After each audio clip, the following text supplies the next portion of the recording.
10, 9, ignition sequence starts.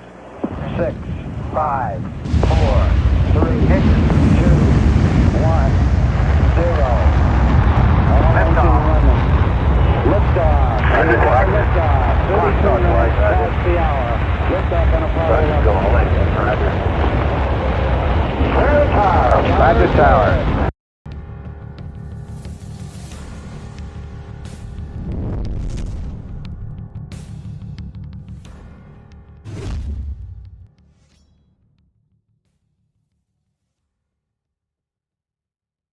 Welcome to the Alien Probe Podcast. It is Sunday, February 4th, 2024. Sorry. 2004? Wow. Should I start again now? Forget it. No, you're good. I'm Doug, and this is Deb. How's it going, Deb? It's going good. Finally lassoed you in here. Did some prep work. Wasn't I just in here? You didn't seem like you were Wasn't here. that last week? Yeah, we're doing some fill-in shows. Deb, that's why I say I lassoed Deb in here. Doing another George Adamski, The Flying Saucers Have Landed. It was George and Desmond Leslie's book from 1953. Again, our episode 5 and their chapter 6. George has a very storied, and for those of you who can't see, I've got some pictures up here. If you want to see the pictures, watch us on Rumble or YouTube. You'll be able to see the pictures up here, but my apologies. There's George on the top of it. There's George. He's got a very interesting. He said he met some Venusians, and he's authored a couple books. People could actually go to his house and discuss the UFO phenomenon. He was big back in the 50s, and he was very storied, I should say storied past, very interesting past, and a proponent of the UFO phenomenon. There's this picture, little UFO. He's had some photographs, UFO photograph, and drawings, and there's George there discussing his UFO experiences. So, we'll get started with Chapter 6, Flying Saucers and Sound. Perhaps the most puzzling feature of the flying saucers is that most of them, with some noisy exceptions,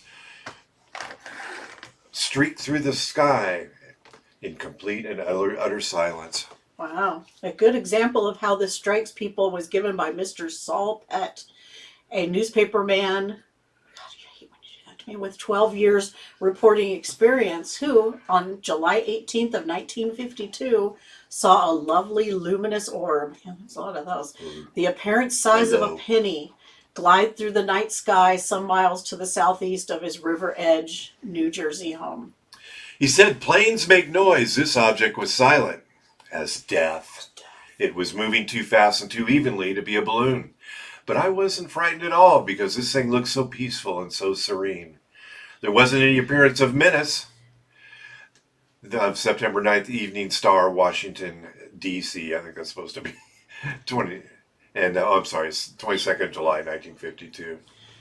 That is just how many other witnesses have described their feelings. They have been overwhelmed by the beauty, the serenity, and the silence. But now, pray how can these objects move through the air at speeds varying from a gentle amble up to 23 times that of sound without causing some kind of commotion? A commotion which, by all the rules, should discomfort every eardrum within miles. That is the distressing, perplexing thing about these saucers. They potter along from the speed of an old car to rates many times greater than that of the Earth's rotation without a murmur. Everyone who has heard a jet aircraft in flight will know from painful experience that they shatter the placid air into 1,000 screaming knife-edged fragments. Wow. The jet is a noisy thing, a crude, a boisterous thing, a thing of sheer brute force. Nothing more. Brute force concentrated to the limit of physical endurance. And brute force, by its very brutality, is limited to the speed at which it can push things through the physical atmosphere. Oh, that's deep. Right Wow, there. he's getting. Yeah, that's very poetic. He had a lot too. of coffee when he wrote that. But saucers have been seen to travel silently beyond this limit. With what conclusion? That the forces involved are not brutal, are not material in the physical sense, that they know no barriers, just as the radio wave knows no barriers but can penetrate air and solid wall with little loss of power? Yeah, I mean that's the one thing when you see people, you see these interviews, it's like it made no sound. Right. And when I go to MUFON meetings, if we get, we have people that have seen these things, and did it make any noise? No. It's like you almost know what they're going to say. No, Yeah. it didn't make any noise. It's just something that was flying. To suggest that matter exists in higher states than the gaseous was high heresy until radio waves were discovered. High heresy. That's right. And today, to suggest that matter exists in states even less tangible than the known radiations is to risk a round drubbing from the pulpit of physics, which, like its medieval counterpart, knows best what is good for men to believe and is swift on the scene with a bell, book, and candle against any threat to what's what. Very forceful. There are no unknown powers. The kind technician physicist assures us from behind his stockade of test tubes and instruments.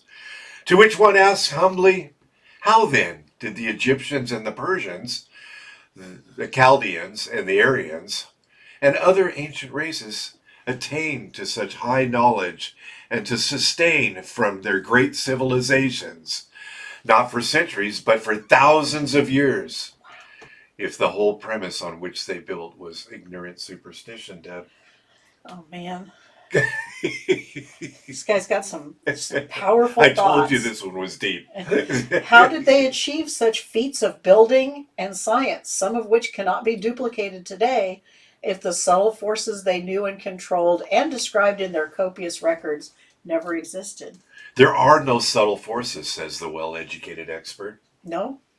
Then, please tell us, by what magic art works your radio set, your television receiver? What solid, tangible, obviously known material force makes it possible for a comedian entertaining the studio staff in one place to bore simultaneously a family watching in another?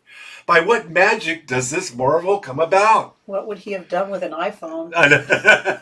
How does it work? How does it work, Deb? How does an iPhone work?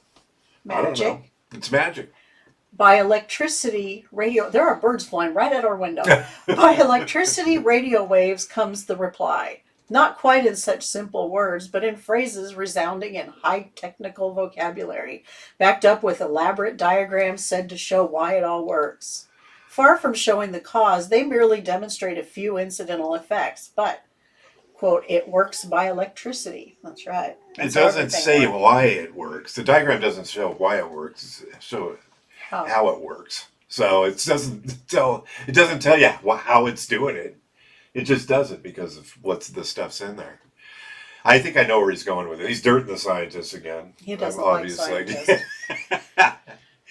Bill would not be happy about this.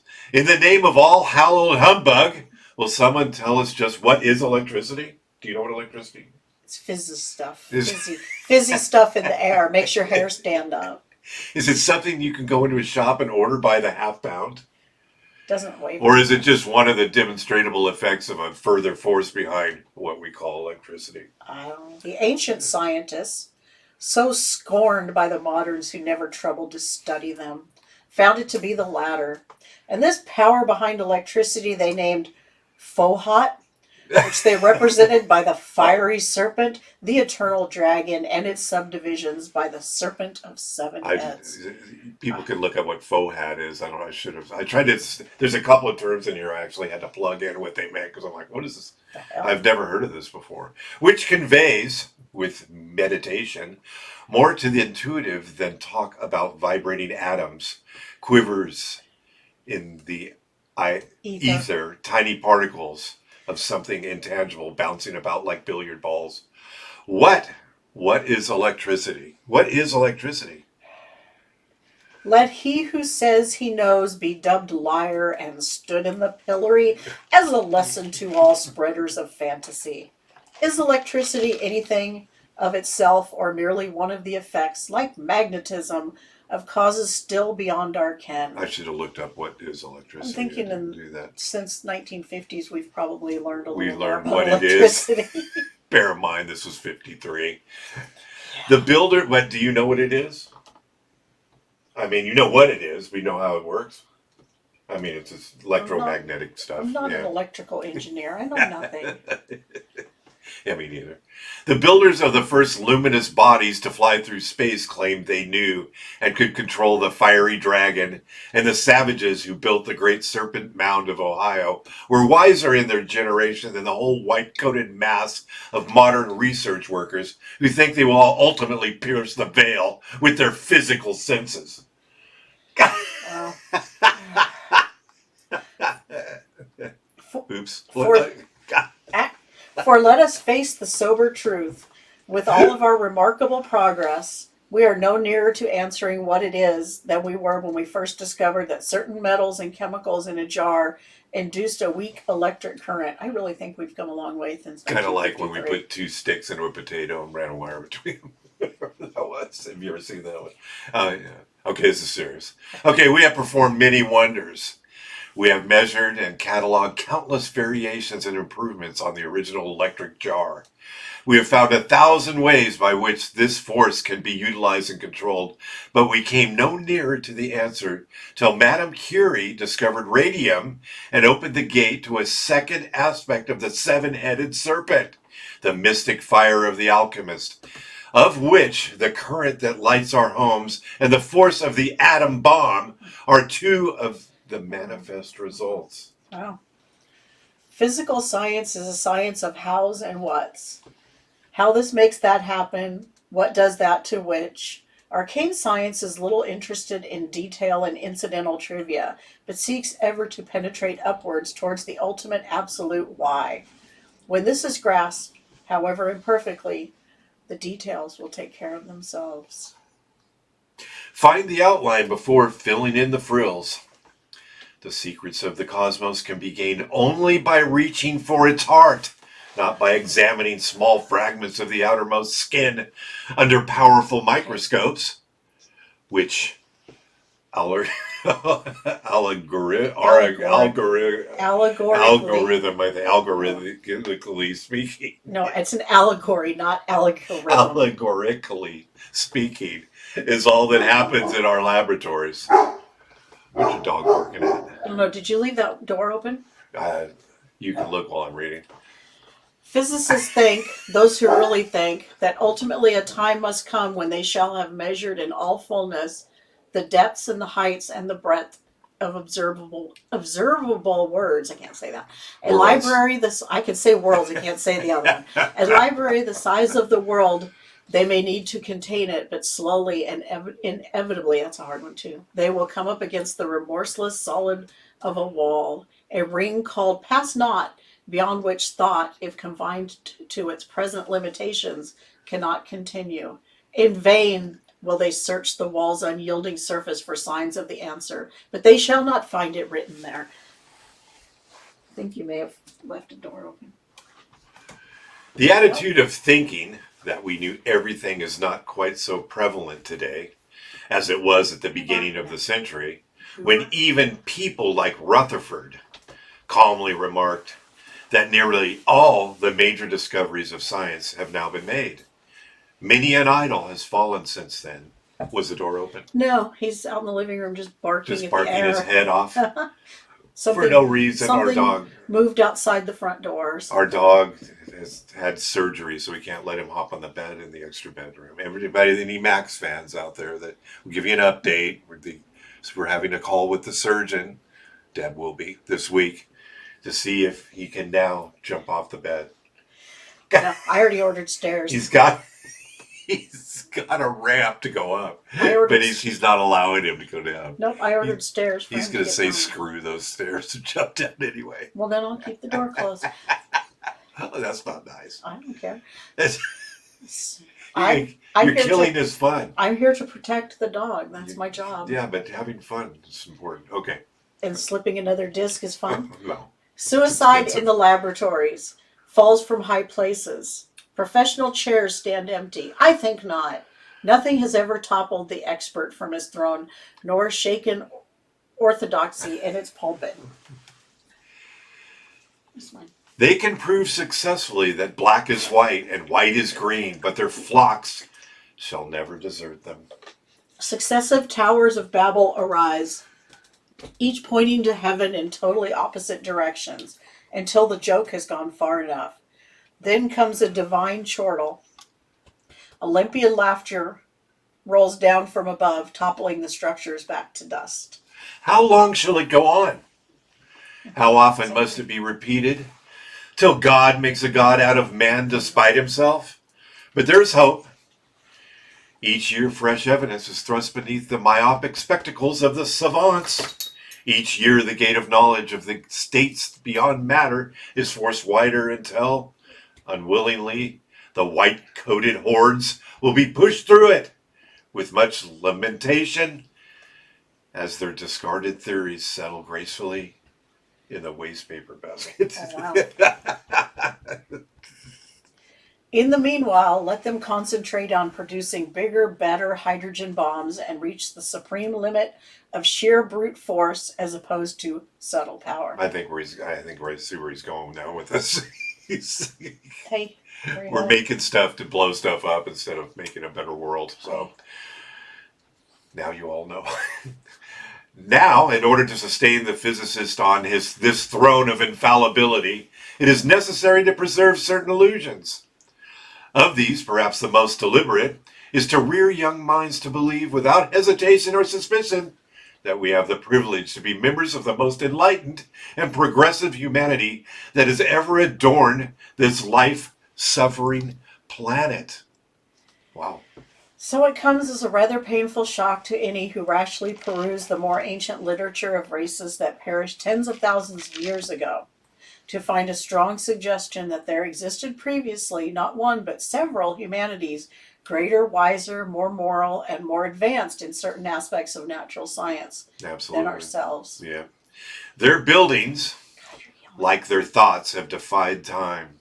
Their books, such as have survived translation, cause one to pause and wonder. A glance at the laws of Manu is enough to make our civilization seem like a mechanical jungle. The Chaldean books of astronomy make Hoyle and Jeans seem old-fashioned. He's doing that on purpose. Oh yeah, he's bored. And in the rolling stanzas of Dizin 11, which was translated into Sanskrit and Old Chinese from a still earlier tongue, one catches, as far as the modern ear trained to cacophony can catch anything so profound, an echo of the music of the spheres, reducing one's intellectual pride to ground level as it senses the presence of giants in spirit and in mind. We call ours the Age of Light. According to the Vishnu Puranas of prehistoric India, ours is Kali Yug, or the Age of Darkness, and some bitingly adept prophecies are made concerning it, each of which has become bitterly true. A recently discovered ancient Kabbalistic He's now doing this on purpose. manuscript, Somebody's going to be reading this someday and they're going to stumble all over it. translated by Professor Sholem in Jerusalem, has turned out to be an early Hebraic version of the Dizan, a Tibetan origin UFO occult topics. Now what, in the name of this age of darkness and superstitious, has all this got to do with flying saucers? And how is a delve into archaic languages going to solve and shed light on the problem of their subtle power? How? I was wondering that myself. I think it has a lot to do with it. When you stand out of doors, do you hear radio waves whizzing in with the light of speed? I do not think anyone ever has heard them. And yet, by turning a knob in my room, I can happily pick up programs and speeches from different parts of the world, and even more blissfully, turn them off again. Wow. So bitter. I have never seen nor heard anything in between the studio and my radio receiver. Yet there must be something connecting the two, or my receiver would be unable to receive. I admire the skill with which the maker has assembled this miraculous instrument. Again, the iPhone really freaked him out. And admire him for not going mad as the awful, omnipresent why stirred ugly in his mind. But possibly it did not stir. He knew what would happen if he connected which tubes to what wires, and it all happened just as the book said. So he went home happily to bed and slept undisturbed by these wonderful anxieties. Would that I could share his innocent peace of mind. Unfortunately, I cannot. Just freaking have a drink, dude. I Radio to me is a complete mystery. I have asked experts how it works, and they have told me what sort of mechanical processes go on inside the box, but none of them have told me why. Because that's the reason. I can only try to tell myself, and myself keeps telling me repeatedly, murmuring the words, subtle forces. It just works. That's all I know. Yeah, we don't. Yeah, but if you think about it, well, how does it work? How does it go through solid? How does it? Back in the days when we had, well, now it's our internet. It goes through solid. How does that work? All this data and everything. It's magic. It's it's magic. That's the answer. So naturally, I felt a humble filial affection for the authors of the archaic documents when I came across similar ideas more explicitly and conclusively stated. People are going to be listening to this going, what the hell? Yeah, just move on, people. He's lost his mind. In 1951, some remarkable photos appeared in the weekly magazine Illustrated, showing tables, chairs, and furniture flying in the air and careering around a fully lighted room, to the apparent hazard of the occupants who were dodging out of the way as quickly as possible, lest they got hurt by a levitating chase lounge. I think it's supposed to be lounge. No, it's lounge. Oh, is that real? Mm-hmm. Yeah, What's a chase lounge? It's chase lounge, but that's how you're supposed to pronounce it. I didn't know that. There was no doubt as to the pictures being genuine. Many such phenomena are on record. The fact that I have never personally witnessed such a performance is no grounds for denying it. Did you just look up chase lounge? No. Likewise, it would be foolish to reject all evidence of objects, living as well as dead, that have from time to time apparently defied the laws of gravity and sailed up into the air. Especially gravity, about which we know little, except that what goes up must usually come down. That's a good rule. Newton put this more explicitly, but threw no light on the nature of this terrestrial magnetic force, any more than today's Newtons can throw light on the magnetism in general. As we know so remarkably little about magnetic currents, either induced or planetary, it is safe to assume that there are, not necessarily exceptions, but conditions under which the rules are broken, so far as our limited knowledge understands those rules. Yeah, Sir Isaac Newton, I remember when I was a kid, you would watch that. He was just propped up against a tree with his little colonial hat, and the apple just kind of falls. It's like that light bulb went on over his head. It's gravity. How'd that light bulb go on already? You just discovered gravity. It's gravity. We still cannot explain to a schoolboy who rubs glass with silk how it is that the glass becomes positively charged and the silk negatively.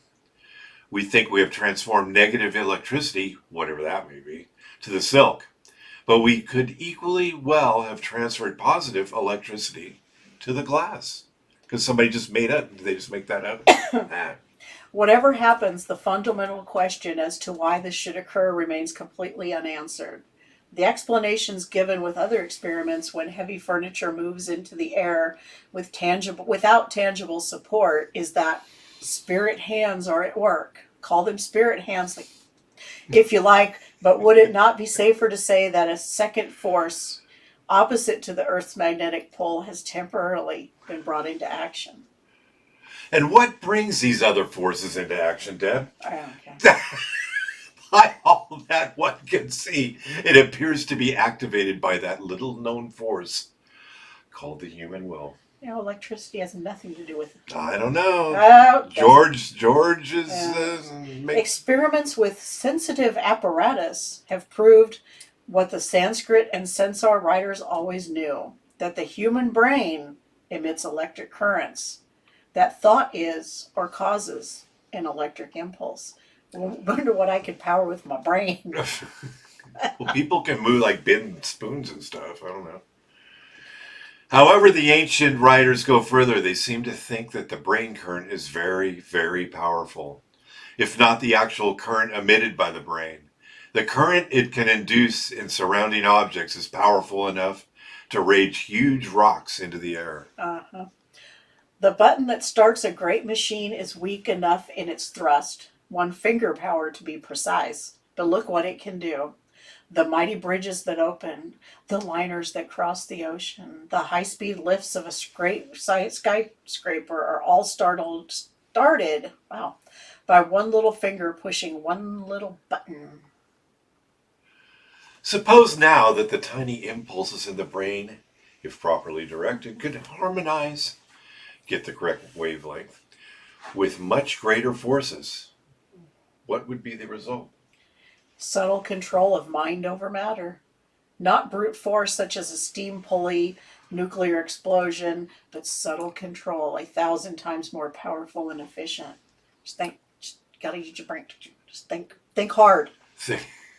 The stones of the Great Pyramid's central chamber, weighing 70 tons each and brought hundreds of miles.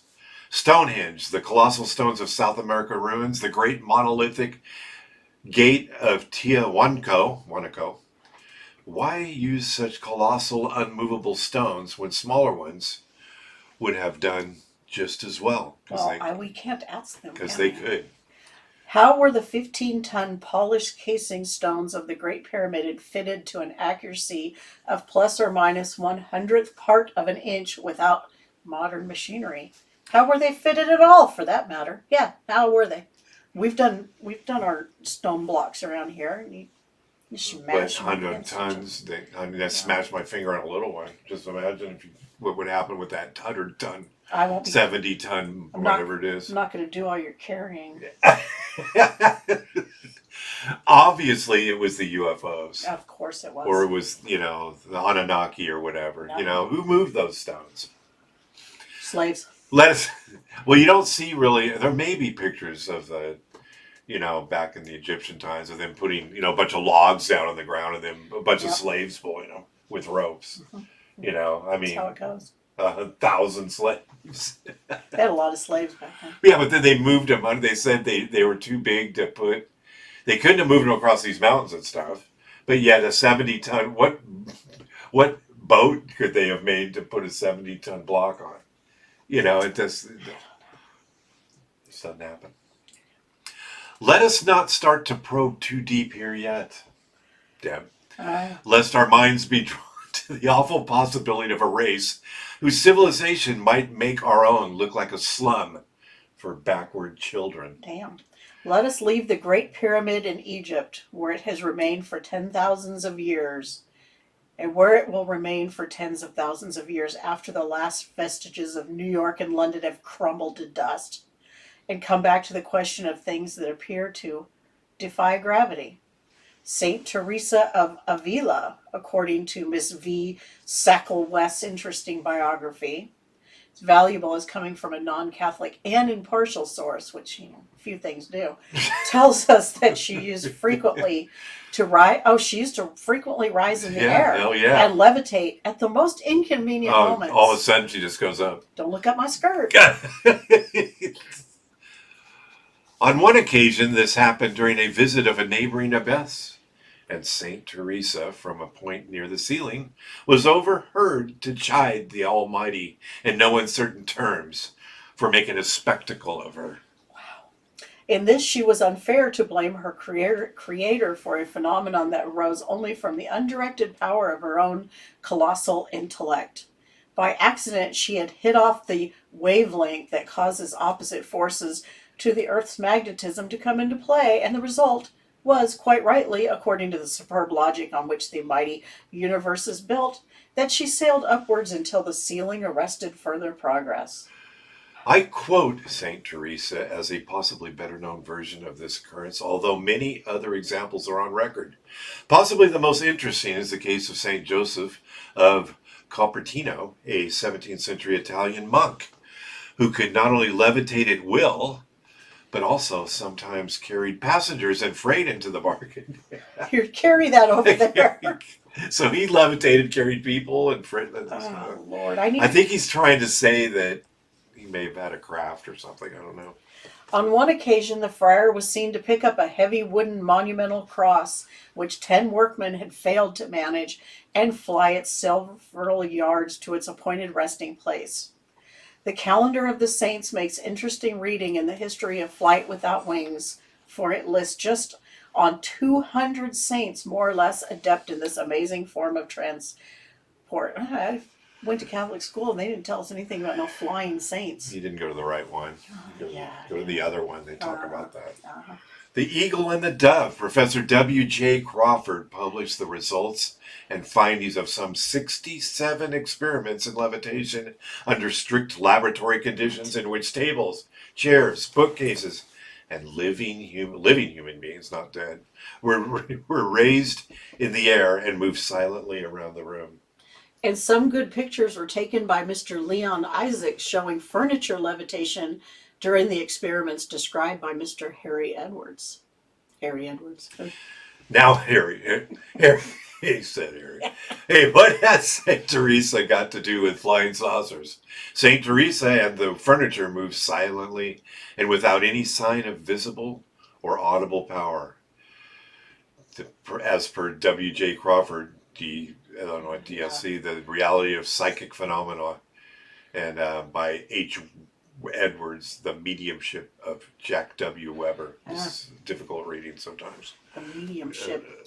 Do I then suggest that flying saucers are moved silently through space by the colossal wills of their inventors and builders? Not necessarily, but I do believe that would be possible. Why are you so clingy? Dog is here. He's been here. He won't leave. I say not necessarily because of voluntary levitation, according to those who have succeeded with it, is a very strenuous operation. So the mental force required for propelling a spaceship over White Sands testing ground at 18,000 miles an hour would give even the greatest of beings a headache. And yet I say it would be possible, but not for us mortals. There was a tradition among the Egyptian magi that the sign of a true priest was his ability to fly in the air or to levitate at will. By this feat alone was he to be known and recognized as a true scientist of ancient wisdom. Well, if they can fly, then I think something else is going on that, have we lost that power over the years? We're not saints. I say, from South America come strangely coinciding legends. Not legends originated by the present natives, but tales bequeathed them by earlier, greater races who disappeared, leaving behind those splendid monuments without explanation or apology. According to the legends, in the olden days, everyone could fly. Lord. Wow. Everything was so That'd be light. cool. Great stones could be moved. In the old days, men could fly by singing a song and striking a plate. That's from Harold T. Wilkins in The Secret Cities of South America and Mysteries of Ancient South America. I don't know if they're singing a song. Maybe it was just that craft made a noise that sounded like a sing song. Do the first two echo anything concerning levitation? Did you bring your lantern here? Do they not suggest a forgotten race who had mastered gravity? What about the third? A properly pitched note can break a mirror. Is it beyond the realms of possibility that if a sound were completely understood in all 7 aspects, it might be harmonized to the electrical magnetic forces that produce levitation? I don't think so. You don't think so? After all, we have already succeeded in harmonizing it with radio waves and made it travel with the speed of light instead of the lumbering speed of a jet plane. I think the modern jets might freak this guy out too. Yeah. And our grandfathers would have had us certified if we had even hinted at the possibility. Well, our jets still make a hell of a lot of noise. That doesn't change much. Yeah, but they probably go a little bit faster. Lumbering speed, come on. So why, lumbering compared to 18,000 miles an hour across White Sands, New Mexico. Okay. So why cannot sound be harnessed or transformed into further unknown forces? What is the word of power we keep coming across in the ancient writings? This mighty sound, known only to the adepts and initiates, before which all matter bowed, a sound which reaches its mystic apex in the fiat lux. Let there be light. And there was light. The word of God, which causes things to be. Wow. Wow, it's getting deep now. We find it in every ancient race and scripture. The Popol Vuh, the South American, the South American Quiche, wow, Bible. Quiche. I didn't know there was a Bible of Quiche. Says, then came the word, let the Quiche emptiness be filled. Let the waters recede and make a void. Let the earth appear and become solid. Let there be light. Earth, they said it, and instantly it was made. And that's Genesis 1, goats and Morley and Popol Vuh. Popol Vuh. Some ancient tablets found in Mexico read, the first intellectual command was, let the gases which are scattered throughout space, that made me think of something, be collected together, and with them let words be formed. Worlds. Worlds be formed. Worlds. Oh, well. We're forming worlds. Then the gases were brought together into whirling, circulating masses. The gases became masses. Were masses. The second intellectual command was, let the outside gases be separated so that they form the atmosphere and the water. That's from the cosmic forces of Mu. In both, we see the word, command, or cosmic vibration as the cause of each new manifestation. 7 in all, corresponding to the 7 days of Genesis. The sacred stanzas of Zion, said to be of Atlantean origin, contains the same ideas at the beginning of stanzas of Zen, as given in the Sacred Doctrine, Volume 1. The last vibration of the seventh eternity thrills through infinitude. The vibration, the wind is really starting out there. The vibration sweeps along, touching with its swift wing the whole universe. Darkness radiates light, and light drops one solitary ray into the waters, into the mother deep of space. The luminous egg curdles and spreads in milk-white curds of nebulae throughout the depths. In this brief abstract formula, we see a clear hint as to how a new nebula comes into being. From a vibration uttered on a higher plane to the milk-white curds we see today in space through our strong telescopes, where they can see a lot more now with Hubble and everything. A bit. The James Webb. Everything we call matter is not material matter at all, but radiant energy. That's from Sir James Jeans. That where genes came from? Yeah. How did the ancients know about nebulae, solar systems, and the rest? And what have they to do with flying saucers?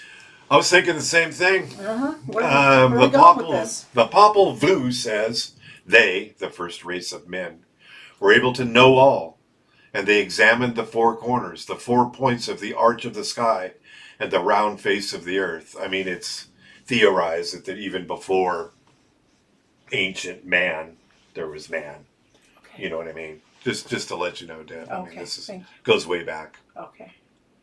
St. John describes the Creator in the beginning of the manifest universe as a sound. In the beginning was the Word, and the Word was within God. John 1. It was at this point when I was doing this that I felt like it was a little bit right? appropriate that this is Sunday. Preach. Preach. This sublime but now lost knowledge of the Word. It's kind of, I don't know, it's interesting that he discusses it. I mean, I've never looked at it like this before. The sublime but now lost knowledge of the Word, the Tao of the Egyptians and the Om of India, and JHVH, and I had to look this up. It's the name for God in the Old Testament. Yahweh. Which I spelled wrong. As translated from the Hebrew consonants YHVH. Of the Kabbalist has now generated down to pantomimes like Open Sesame and The Party Conjures Abracadabra. That's a horrible song, by the way. Abracadabra. Steve Miller. Oh, God, I hate that song. They can come up and grab you. Yeah, don't start. But even in their debasement, God, it's that easy up's going down. How do you see it? It's gonna. I just know because you've seen that pine tree across the street. Yeah, it's gonna probably end up in the living room, so that's okay. So if we go away, that's what happens. But even in their debasement, these are memories of the sonic power which could, when uttered in divine or in properly developed human minds, cause solid atoms to form and worlds to appear out of primal chaos. How very confused and lost it now is. And it is liable to become even more so on the noise and jangle of our civilization. For the mystic word is uttered in this silence of the mind. One must be very quiet inwardly if one is to sense its faintest echo. And uttered in the perfect, controlled silence of a developed mind, I believe it will do many strange things. Move tables in the air for the benefit of photographers, lay 15-ton blocks micro-accurately in place on pyramids, and move flying saucers, perhaps. Yeah, one of the other theories about the flying saucers, UFOs, UAPs, is that the beings inside them don't add. There's no controls because if you look inside a flying saucer, I do that all the time. There's no control. With as Bob Lazar was discussing, he was in one. They don't really control that. Their mind. They have a suit. They have their little suit that they wear, and it somehow communicates through their mind into the. It just tells it as their mind just tells them this thing where to go. You need to know these things. I do. Can you see in imagination a highly developed being in his space vehicle uttering the correct vibration, which will make the propelling forces obey and thrust him through the void towards our atmosphere? And then, on entering this, our ocean of air, whose nature he perfectly understands, utter a second vibration that will smooth out and completely neutralize all the jagged rendering disharmony of a solid body being thrust through by sheer brute force. Are we having a hurricane out here? Yes, we are. They said, remember, 50, 60 miles an hour. Wow, that tree's not looking good. I hope ours over here just go down. Me too. But he is not using brute force. He understands air and all its hidden properties. As a result, he respects it. He uses gentle, harmonious forces that do not push and shove and heave and rend, but part it smoothly with courtesy and scientific good manners. How nice. And when we have won a little more true knowledge, we may be able to do likewise. At the moment, we have only learned how to kick things out of the way.